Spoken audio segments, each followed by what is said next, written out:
The fall 2024 anime season has come to a close. And, I don't want to say good riddance because there was absolutely some very good anime that was dropped in this season. Dandadan, Bleach TOIBW Core 3, hell, even Ranma 1/2's remake. But there was also a lot of anime that were coming out this season that I was very, very excited for that turned out to be genuine stinkers. See, the fall 2024 season was kind of bipolar. Yeah, we got season 3 of ReZero. Yeah, we got the first season of Dandadan. Yeah, we got a remake of Ranma 1/2. But we also got PNG Lock and one animator Uzumaki. The season was kind of the perfect dichotomy between anime studios paying their animators and anime studios not paying their animators. The animation budget for Core 3 of TYBW must be, what, a dozen times higher than the second season of Blue Lock? Like, that sounds hyperbolic, but I bet it's slightly accurate. And so it's with mixed emotions I leave this season behind, but with absurdly positive emotions that I accept the winter 2025 season. See, because here's the thing. Well, the winter 2025 season isn't necessarily packed with top-line anime like JJK, MHA, or Demon Slayer. What it lacks in top-line anime, it makes up for in its depth, as there are really big-time hits in all genres of anime coming out in this upcoming season. Whether it be the second season of Solo Leveling, the second season of My Happy Marriage, or the second season of Toilet Bound Hanaka-kun, the winter 2025 season is the season of anime continuances in all genres. But that doesn't mean that there isn't some anime in the winter 2025 season that are taking their first step out onto the big animated stage. Shows like Sakamoto Days, Fate's Strange Fake, and a show that I think is going to be absolutely gorgeous and a fantastic watch, Zenshu, are all making their anime debuts. And thus, even though on the surface level the winter 2025 season may not seem that packed, I think we have a lot to look forward to for the next couple of months. So with no further ado, let's get directly into everything you need to know before the winter 2025 anime season. Before we get to prepping you for this upcoming anime season, guys, please, for me, like this video, subscribe to the page, and hit that noti bell. Isn't it kind of crazy that we live in a world where you can get quite literally anything you could ever need directly delivered to your door? I think so, which is why we gotta talk about the sponsor of today's video, DoorDash. See, DoorDash is your door to more. Almost anything you could ever want or need can be delivered directly to your door through DoorDash. But DoorDash isn't just your door to flowers, groceries, and fresh produce. It's your door to taking back your time. It's your door to better relationships. It's your door to not missing a singular minute of the game you're watching. It's your door, at least in my case, for making a memory with all of your friends at a party. See, because as somebody who likes to be invited to things but doesn't like to stay for very long, my number one move at a party is to use DoorDash to order something that the party needs to the front door, be it more drinks, ice, pizza, anything. And when I walk in with gifts for the party, everyone goes, "Aw, Nick, you're the best," and then I slowly slink out the back door. And DoorDash wants to help you make memories just like that. So what are you guys waiting for? DoorDash is your door to more. Download the DoorDash app right now and get almost anything delivered. And by using code WEEB2024, you can get 50% off up to $10 on your first order of $15 or more. This is a limited time offer. DoorDash. It's about time life came to us, don't you think? So like I already said, we have a lot to talk about today as it pertains to the winter 2025 anime season. And thus, I'm going to start with the projects that I'm least excited for and work my way up into the projects that I am most excited for. Now, it's important to state here that we're really only going to be talking about 6 or 7 anime. And therefore, when I say that I'm the least excited about these anime, it doesn't mean that I'm not looking forward to them dropping. It just means that I'm less excited for them dropping than other anime from this season. And the reason that I'm saying all of that is because I'm actually fairly excited about the first anime that we're going to be talking about today, Zenshu. Zenshu is the only anime dropping from MAPPA this season, which is actually pretty consistent. Usually MAPPA doesn't animate more than one project per season, but MAPPA, even though the ethics of their workplace have been in question for the last couple of years, has been on a pretty crazy hot streak recently. See, obviously everybody knows that MAPPA animated things like JJK and the second half of AOT, God of High School, Yuri on Ice, Banana Fish, Kakegurui, Tac Op Destiny, one of the most underrated anime of all time, and so much else. But rather interestingly, the most recent thing that MAPPA has animated has been the Ranma 1/2 remake, which was undoubtedly the most slept on anime of the fall 2024 season. And thus in recent years, whenever MAPPA drops what's identified to me at least as a minor project, it ends up being very good, though probably underappreciated. But MAPPA being the people that are animating Zenshu isn't the only reason that I'm excited about Zenshu. See, Zenshu, for those of you who don't know, is a story about a mangaka, specifically a mangaka who after graduating high school starts their career as an animator. And after joining the animation world, they work as an animator for a couple of years, honing their skills until eventually they dive into their own story, which is an action fantasy story that blows up in popularity immediately, making the main character, Natsuko, an immediate phenom in the manga and anime space. And thus she takes her newfound fame and her glory as an animator and a mangaka and goes to make her second project. A project that she wants to be a romantic comedy about first loves. However, she has never been in love. The production of the movie comes to a standstill. And thus the story is going to explore the difficulties of navigating the animation and manga worlds, the oppressive scheduling of being a weekly release mangaka, the proclivity of those who are incredibly talented artists to shut themselves away from the world to try and write the stories that we consume on a daily basis, and how isolating and suffocating doing that can be. And while I wish I could sit here and tell you guys what the story is going to be about in greater details, it's an anime original project, which means that there's no manga associated with it, which means that MAPPA in a sense has full directorial control over where this story is going. And as awful as it sounds, if there's one studio that can tell us about how hard it is to be an animator, I think it's MAPPA. And well, listen, to a lot of you, that premise may not sound that interesting. I genuinely believe that anybody who enjoys watching Oshinoko is really gonna enjoy this story. Because at least for me, my favorite parts of Oshinoko are the peek behind the curtains that it gives me into the Japanese entertainment industry. And I feel like the story is gonna achieve just that. Explore the daily life of a mangaka struggling to write a story, all told through interactions with mythical characters made up by this mangaka who are trying to push her to get over her writer's block. So while I don't think this anime is gonna get a ton of love in the upcoming season, it's definitely going to be one I'm keeping an eye on. But who knows? I might be alone in that regard. Up next after Zenshu, we have the next season of Dr. Stone, also known as Dr. Stone Science Future. Oh wait, before we move on, I literally forget this every single time we do a prepping for a new anime season video. Zenshu is dropping on January 5th, 2025. All right, now to Dr. Stone Science Future, which is dropping on January 9th, 2025. Listen, a lot of you are probably thinking right now, oh, Nick, you're putting Dr. Stone second to last. What, are you not excited about the 4th season? Here's the thing, I am excited for more Dr. Stone, but for me, Dr. Stone is kind of like a warm glass of milk before bed. Like, Dr. Stone is just a consistency. It's a warm blanket, but it's not like great, right? Like, Dr. Stone is a very, and I mean very, 8 out of 10 anime, and I'm really okay with that. I've never missed an episode. I would never miss an episode, but I'm never gonna tell anybody that Dr. Stone is my favorite anime of all time. Dr. Stone is like that homie that you love in group settings, but you wouldn't necessarily reach out to hang out with one-on-one. And that's fine. We need that. It's the cantaloupe in a fruit salad. It's a space filler that I'll dip into occasionally and be like, I forgot how good cantaloupe was, and then immediately go back to the pineapple. But for those of you who don't remember what happened in the latest season of Dr. Stone, Senku and the newfound human civilization went to Treasure Island in order to search for the space capsule that Senku's father and the rest of the astronauts who survived on the ISS during the petrification event came back down to Earth on after the petrification event. Now, they did this originally because they needed platinum in order to make an infinite amount of revival fluid, but when they got to what was officially dubbed as Treasure Island, it was revealed that there's a petrification device there that's able to petrify and unpetrify people. And since petrifying people and unpetrifying people allows for all ailments to be cured, this has basically opened the floodgates for what Senku and Team Science are able to accomplish, allowing them to not only cure all ailments like lost limbs, internal bleeding, or maybe even things as complex as cancer, but has also kicked open the doors of possibilities as it pertains to being able to unpetrify the large masses of humans across the globe that are currently rocks. And that's going to be really important because it was revealed in the last season of Dr. Stone that Y-Man, the most likely culprit of the mass petrification event 3,000 years ago, is on the moon. And therefore, Senku and the science team need to be able to get to the moon. But building a space program in the stone world is going to require an insane amount of work. An insane amount of work that a bunch of people on 2 separate islands wouldn't be able to accomplish. And therefore, a large part of the upcoming season is going to be Senku and squad going to America to establish Corn City. Yeah, I wish I was kidding. That's just what Japan thinks of us. And honestly, it's not inaccurate. Now, basically, the idea behind this is that Senku and Team Science go to Team America, unpetrify a fair amount of people there, establish a corn city that grows corn for not only food, but also fuel. And that is the first step in reestablishing human bases all across the globe. Now, obviously, this is going to lead to some lawlessness, as reviving people all across the globe is going to lead to a mass amount of people that Senku and Team Science can't control. Which is why at the end of the most recent season, Tsukasa, the strongest high school primate, was brought back to life. Well, not brought back to life, but he incurred injuries back in his time in the story that nobody was able to fix, and therefore Senku, a couple of seasons ago, built a refrigerator to put Tsukasa in so they could put him into cryogenic sleep, until eventually they were able to figure out a scientific way to cure his illnesses, something that they're now able to do with the petrification device. So out of season 4, expect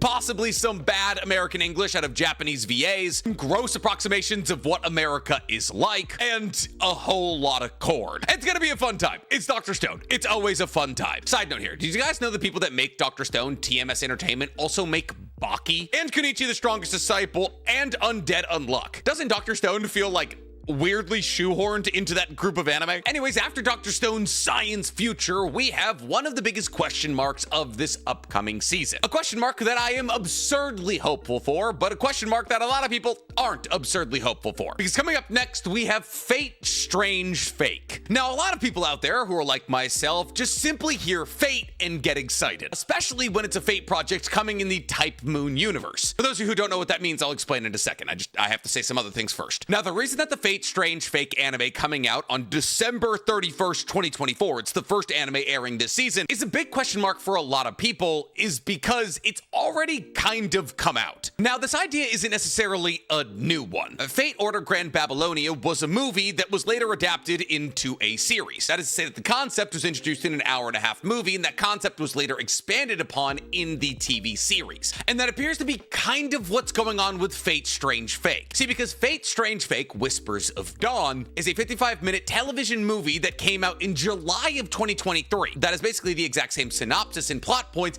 as the anime that's coming out on the 31st of this month. So what am I saying here? Are they just reskinning this movie and making it into an anime? Well, kind of. In the same way that they did with Grand Babylonia, the concept of the anime and a lot of the plot points are going to be fairly similar to the movie we got about a year and a half ago. However, if you've seen the Fate Strange Fake television movie, you'll understand that it ends on a cliffhanger, and it operates more as the first 2 to 3 episodes of what's going to become an expanded universe. So if you're curious about what's going to happen in Fate Strange Fake and you just can't wait until the 31st, I'd recommend watching that movie. It's on Crunchyroll. But if you want to wait until the 31st, I'll give you a quick synopsis. See, like I established earlier, Fate Strange Fake exists in the Type Moon universe of Fate. Now, Type Moon is the organization that Nasu, the writer of all things Fates, incorporates under. And therefore, under the great umbrella of Type Moon, technically all storylines are canon, as the Fate universe fully acknowledges the fact that there are multiverses. In their individual timelines, they can split off into separate timelines within the confines of these different multiverses. So whenever somebody asks you whether or not something is canon in the Fate universe, technically everything under Type Moon is canon. Though some people who are relatively uninitiated to the Fate universe believe that the only canon material are Fate Zero and Fate Stay Night, because those are what are considered to be the original timeline. But that doesn't mean that anything produced with the Fate name that doesn't relate to Fate Stay Night or Fate Zero isn't canon. It just means it happens in a different universe. And so things like Apocrypha and Grand Babylonia are as canon as things like Stay Night or Zero. And therefore, for the question that some of you are asking already, is Fate Strange Fake canon? Yes, it is. And in a way, it's actually doubly canon. See, because Fate Strange Fake actually takes place after the Third Holy Grail War. Specifically, the Fuyuki Third Holy Grail War, because there's actually been a lot of Third Holy Grail Wars. There was a Third Holy Grail War in the Koa Ace world and the Apocrypha world, but the Fate Stay Night world, which is considered by many to be the canon original timeline, is the Fuyuki Third Holy Grail War, and therefore it seems highly likely, though it has not been confirmed, that the Fate Strange Fake story also takes place in the UBW Zero universe. We know this one because the entire plot of the story is that US-based magicians use information gathered from the Fuyuki Third Holy Grail War to plan their own Holy Grail War ritual, and 2, because we see characters from the UBW timeline in Fate Strange Fate. Now, it doesn't necessarily mean that it's the same universe, as UBW and Heaven's Feel are in the same universe but different endings, but it's a pretty strong indicator that we are in the Fate Stay Night universe. Anyways, these US-based magicians, 70 years after the conclusion of the Third Holy Grail War in Fuyuki, use the information gathered from that war to stage a Holy Grail War of their own. However, they kind of fumble the bag, as Americans tend to in anime, which means that this Holy Grail War is a strange fake. As in this Holy Grail War, the Saber class isn't a summonable class, and odd, kind of off the traditionally beaten path servants can be summoned, as the idea of a hero gets kind of blurry. Now, my only legitimate concern for Fate Strange Fake is the fact that it's A1 Pictures animating it. Now, I'm not going to sit here and say that A1 Pictures isn't one of the most storied and consistent animation studios working today. They are. In fact, I would love it if A1 Pictures animated more projects. They're known for things like SAO, Darling in the Franxx, Kaguya-sama Love is War, 86. Hell, they even did the first season of Solo Leveling. But they're also known for things like Seven Deadly Sins and Fairy Tail. Now, everything that we got from the 55-minute movie a year and a half ago looked fantastic, and therefore I'm sure that the animation quality will be on par with what we got in July of 2023. However, it's not Ufotable good. It's not Cloverworks good. Cloverworks did Grand Babylonia, and Ufotable did the original trilogy. So this being A1's first foray into the Fate universe does make me a bit nervous, but it'll probably be really good, and I'm gonna watch every single episode of it because I'm a Fate simp. Now, after Fate Strange Fate, we have another new anime bursting its way out onto the stage. I guess you can't really call any Fate project a new anime, but I guess it kind of is. Because coming up next, we got Sakamoto Days. Sakamoto Days is dropping pretty late into the season on January 11th of 2025, but considering the fact that it is undoubtedly the biggest new anime dropping in 2025, period, I think we can probably all wait a week or so for its first episode to drop. And Nick, what do you mean Sakamoto Days is the biggest new anime coming out this year? It is. In the way that Soul Leveling was the biggest anime to come out in 2024, I'm sorry, Kaiju number 8, that's just the objective truth. Sakamoto Days is by far and away the biggest anime that's going to be coming out in 2025. Now, does that mean that Sakamoto Days is going to be the best new anime that comes out in 2025? I can't say. But Sakamoto Days has been rather consistently floating in the top 10 section of manga released weekly for a couple of years now, as Sakamoto Days has quite literally been the symbol of consistency over the last 200 chapters that it's dropped, as it's been serialized over the last 4 years. And while it's never had ridiculously popular moments in the sun like the other manga that it was releasing against, like JJK, Kagurabachi, or even Kaiju number 8, for all of the manga with the exception of Kagurabachi, it was the only manga amongst these consistent top 10 sellers that didn't have an anime. And therefore, much in the same way that Kaiju number 8 getting an anime skyrocketed its manga reads on a weekly basis, I believe that Sakamoto Days is going to see a very similar effect. But what is Sakamoto Days, and why should you be excited about it coming out on January 11th? Well, Sakamoto Days is an action comedy manga, kind of similar to One Punch Man, but I guess its closest comparison would actually be kind of something like Kaiju number 8, in terms of like delivered comedy, that is. Story-wise, very, very different stories. And Sakamoto Days is gonna be huge, at least according to the people who are producing its anime. Because while the first episode of Sakamoto Days first season is not out yet, season 2 has already been announced for summer 2025. Mind you, that's only a 1-season gap between its first season and its second season. That means between the ending of season 1 and the beginning of season 2, there's only going to be really 3 or so months. Do you know what kind of motion you need to get your second season approved before you even launch your first episode? And it's even crazier when you consider the fact that there actually has been some concerns in the lead up to the release of season 1 of Sakamoto Days. As in the first trailer that we got for the first season, the animation looked kind of shoddy. Now in more recent, fleshed out trailers, the animation has looked a lot better than it did in earlier trailers. However, there is a fair amount of room for concern when we consider the fact that Sakamoto Days is also being produced by TMS Entertainment, the people who make Dr. Stone, and therefore TMS Entertainment has 2 big anime releasing in the same schedule. And while it's absolutely not unheard of that an animation studio has 2 projects they're working on simultaneously, it can be a small cause for concern. But anyways, outside of concerns, what is Sakamoto Days about? Well, it's about the main character of the story, Taro Sakamoto, a man who was once considered the greatest hitman of all time, who stood atop of the assassination underground in Japan, until he met and fell in love with a woman by the name of Aoi. It's A-O-I. I never know how to say that. Anyways, after meeting and falling in love with this woman, he decided to A, have a daughter, and B, run a store and be a store clerk in said store that they run with his family. However, as Taro is considered the greatest assassin in the entire world, it's very hard for him to break out of being an assassin, kind of like John Wick 2. And therefore, a series of former rivals and former partners keep breaking back into Taro's life to try and pull him back into the underground. However, he made a promise to his wife when he married her that he would never kill again. And therefore, a lot of hilarity ensues as Taro is kind of treated like Saitama in One Punch Man, or Kenshin in Rurouni Kenshin, as well. One, the second that he's involved in any conflict whatsoever, he's nerfed by the fact that the other people are trying to kill him, and he's trying to not kill the other person. And 2, you know, even though he's nerfed by trying to not kill the other person, he's gonna come out victorious. And therefore, kind of like with One Punch Man, Taro isn't really necessarily the most important part of this story. In fact, the majority of the story beats end up falling on the shoulders of 2 of the other main characters in this story, story, Lu and Shin. Shin being a former disciple of Taro when he was the world's best assassin, and Lu being the daughter of a triad family that's eradicated in a turf war. These two end up being like the Genos and the terrible tornado of One Punch Man. Powerful characters that are able to hold their own against the majority of the world, but because they're not OP like the MC, they're technically more interesting characters. And so if you're into things like One Punch Man or Kaiju Number 8, action comedy thrillers where the MC is ridiculously overpowered, you're really gonna enjoy Sakamoto Days. Unless, of course,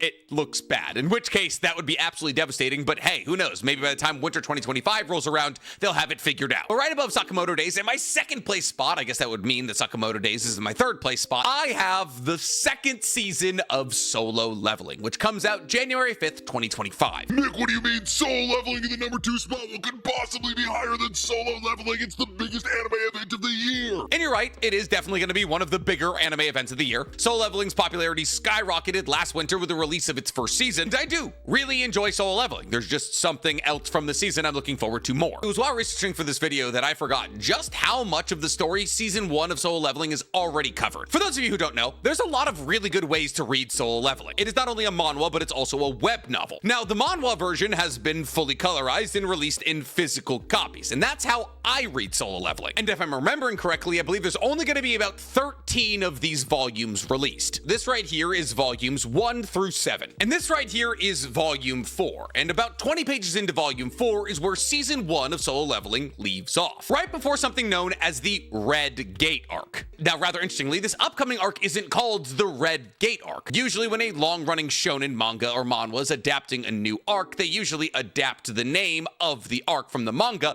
into the anime. But rather interestingly, Solo Leveling second season is just called Solo Leveling 2: Arise from the Shadow, which is obviously in reference to the last thing that we saw in season 1 of Solo Leveling, which was Jinwoo's job change missions. A mission that allowed Jinwoo to change from, I believe, a rogue to a necromancer, which means that Jinwoo now has the ability to bring all of the opponents he's slayed back to life as shadow soldiers. Shadow soldiers that he has to tell arise to bring them back to life, and that he can store in his shadow. Now, Jinwoo isn't just a regular necromancer. He gets so much experience in the job change mission that he actually becomes an upgraded version of a necromancer called the Shadow Monarch. And while I'm not going to get into why he's referred to as the Shadow Monarch, because it has massive plot implications, it's important to remember that moving forward, Jinwoo is the Shadow Monarch. It's a very important title. Now, this upcoming arc for season 2 of Solo Leveling is actually one of my favorite, and I'm really curious to see what A1 Pictures does with it. See, because A1 Pictures went out of their way in season 1 to add things to the anime that are not in the manhwa or the web novel. And they did this because one of the biggest gripes that a lot of people have with Solo Leveling is its heavy emphasis on the solo aspect of the leveling. That is to say that Solo Leveling is often shown to be existing in a very cool, very complex universe, but we never really get to see what's happening outside of Jinwoo's purview. That is, except for kind of in this arc. See, it's in volume 4 and volume 5 that we start to get introduced to S-rank hunters around the globe. And these S-rank hunters become incredibly important characters down the line. And A1 Pictures put a heavy emphasis on these S-rank hunters that exist in Japan and Korea in season 1 to set the stage for the universe and show how vast and diverse it is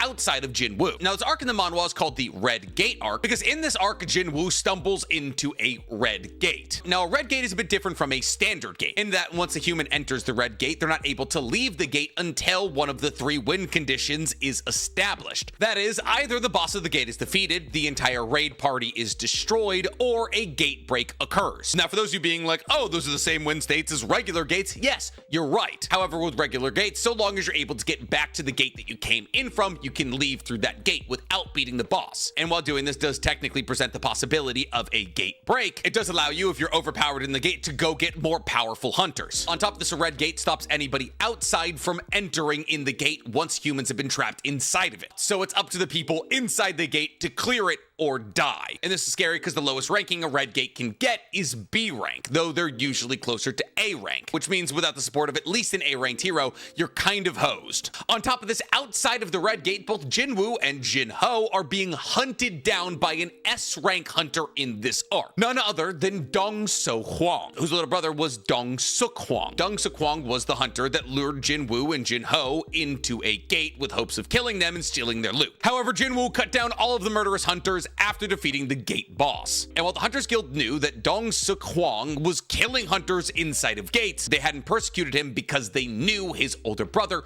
was an S-tier hunter. Something that is exceedingly rare in the world, as there is less than 10 of them, which is a good thing when you consider the fact that S-tier hunters basically hold the strength of entire national armies in their bodies. So this is going to be an incredibly action-packed season that will almost definitely be better than season 1. So there is a lot to look forward to. But I'm looking forward to something else just a teensy bit more, and that would be our #1 spot, Apothecary Diaries 2nd season. Listen, this is an anime that I was bullied into watching by my podcast audience. And my God, thank God I did it. Apothecary Diaries is one of the most beautiful stories I've ever seen told. Not only does it teach me about courtesans and Chinese formalities and antiquities, but also it is a compelling historical and detective story told through the eyes of lovable characters. Mao Mao is an herbalist in the Chinese Forbidden City, or the palace inside of Beijing, that uses her expertise as an herbalist to crack all different kinds of cases inside the Forbidden City, all the while trying to duck as much attention as possible from suitors that apparently are royal family members. There's drama, there's intrigue, there's mystery. It makes me cry. The characters are lovable. The romance is the epitome of will they or won't they. Deep themes like loss, motherhood, miscarriages, kidnapping, the unfairness of the way that the Chinese system was built in the 1300s are all explored in the most gorgeously well-written way possible. And yeah,